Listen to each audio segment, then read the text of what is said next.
Hello, everyone. Hope you are doing great as always. This is me, Saud Anwar, and today what I'm going to do is that I will be explaining you the changes that are happening in the PMI PMP exam. You already know that the exam course outline has been changed. The previous exam course outline was published in 2021. Now we have an updated course outline, which means the PMP exam is changing actually, right? So let us review it. So what I have done here, I have created a summary of the changes from 2021 and what's new here. So I've done a little comparison, created a Word file. Let me share that with you right now.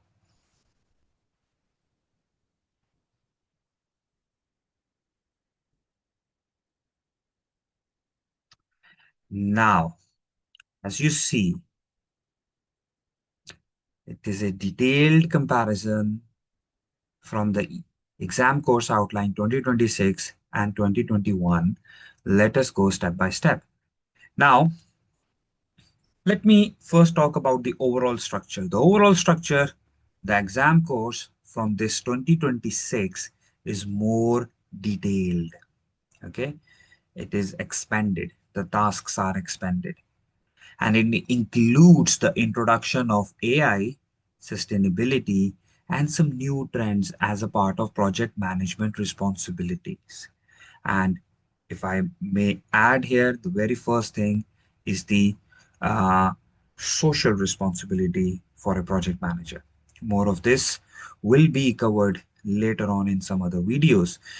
It aligns closely with the PMI's updated research, which is the value delivery and the project success.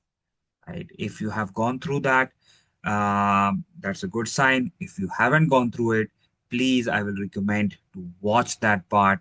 It is indeed very detailed what the project success is. PMI have published a series of reports. One of them, if I remember, came last year in the month of December. To read that, what is project success? 2021 was a little simpler. Okay, now it is a little different. Okay, let's go to the second step here, which is the exam domain weight changes. Now, what are these? As you see over here, 2021, 42% of the exam was the people, 50% of the process, and 8% of the exam is the business environment. Now, what they have done, they have reduced the people domain to 33 percentage and the process to 41, and they have increased the business environment to 26 percentage. Yes, guys, huge change over here. The business environment percentage has been increased. I usually used to say that during my lectures as well that as of now the business environment is 8 percentage, but what I believe with the passage of time this percentage will get bigger and bigger. So exactly what has happened over here, the business environment has grown to 26 percentage. That's a massive change here from 8 to 26. Now, what I can say over here, the PMI shift toward the organizational strategy, governance, and compliance, and the value delivery over here. So that's a major change. Let's see the third point. Tasks and enablers, simplified versions were there in 2021. Now it is more detailed and add more focus on the sustainability, artificial intelligence, value-based delivery, and non-compliance and new compliance and governance requirements. Yes, there's a huge emphasis is there on the compliance and governance requirements. Let's see the fourth point. Huge change. Exam structure has now changed. In the previous part in 2021, it was 180 questions that you need to solve in 213 minutes. That includes matching, multiple choice, multiple select. There were two breaks in between. Each break was 10 minutes each. Now, what they have done here is in the latest part, they have increased the question, and now there are 185 questions that you need to solve in 4 hours. So they increase the time and increase the question, which means a lot of reading, right? Five extra questions with 10 minutes, right? And a lot of readings. And see, this is the major change that has happened. They have introduced new questions format in the form of case studies, scenario based questions. And if you read the course outline, they have mentioned that the first break will be given after the case study questions, and the next two sections of the exam will be individual questions. So there are two sort of questions that I see over here, the case study questions and individual questions. Okay, so there will be a case you need to read, and then there will be questions based on that case, right? So huge amount of reading needs to be done at this point.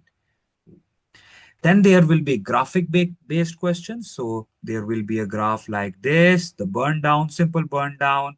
And then there will be another line like this. And they might ask you where you are ahead of schedule, where you are behind schedule. So there will be a graph based questions. You need to, maybe there will be some points over here that you need to drag and drop where you are ahead of schedule, where you are on schedule, and where you are behind schedule. So, anyways, that's a graphic based questions. Point and click questions, enhanced matching questions, drag and drop interactions will be there, which means there will be some various type of questions coming, not only the multiple choice. So be ready, you will be solving 185 different scenarios, right? Now, this is a little down part here. They have reduced the timings of the breaks. Now, two breaks, yes, of course, but 5 minutes. Now, this is a little, you know, point that I'm unable to understand that why they have done and they have reduced the break between the two sections of the exam. Right? The question is tough, too tiring. You need to read a lot, and at least 10 minutes break would have been a good option. But this is what point is they have made it to 5 minutes break.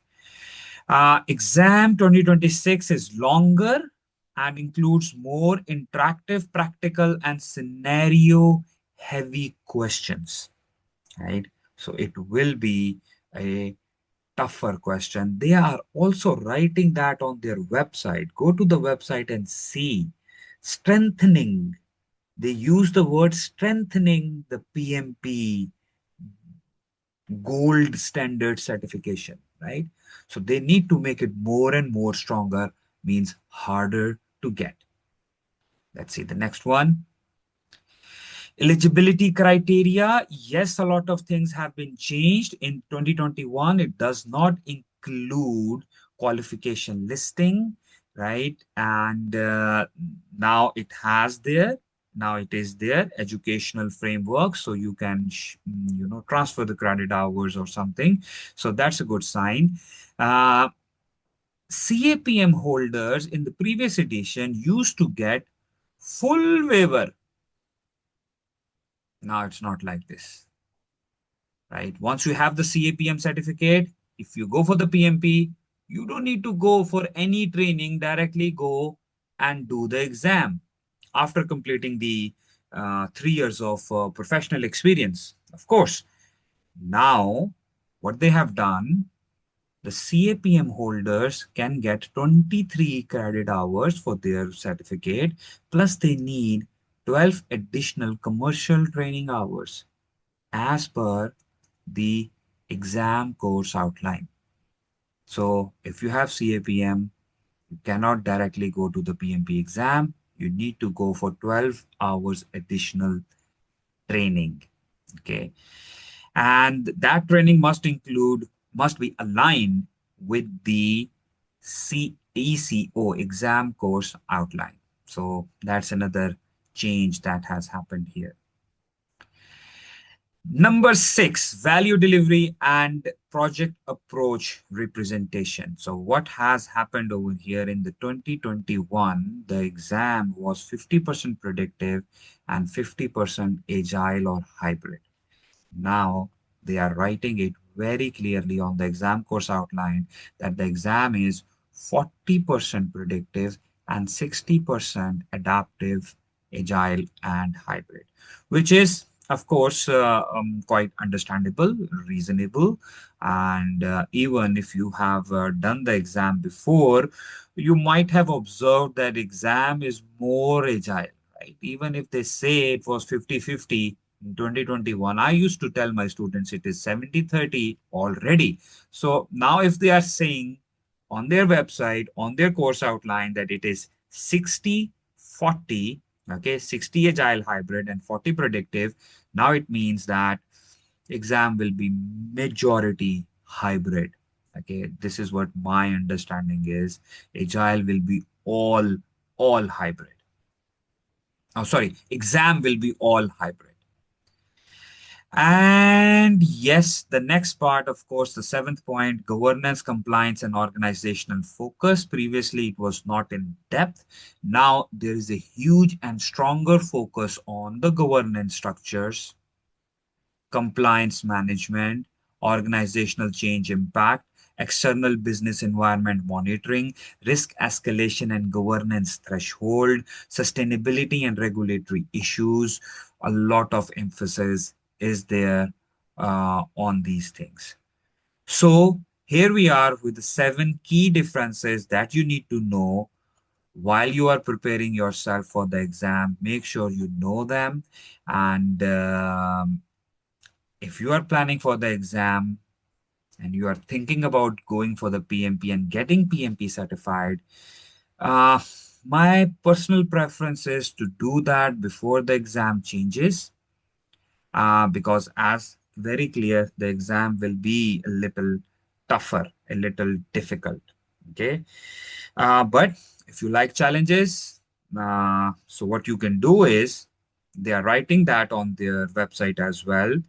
Register yourself in the month of December for the pilot release of this exam. The pilot release is happening on the month of January, right? If you want to take the pilot exam, you need to register it in the month of December, right? The pilot exam will be from 5th January till 30th January. You can schedule it on any day. And you might be the first one who is clearing the PMP new exam, right? Which is a very good challenging as well. So if you are up to challenge, go with the pilot. If you're not up to challenge, just do the exam before it changes, right? So hope you like this video. See you in the next video. Bye.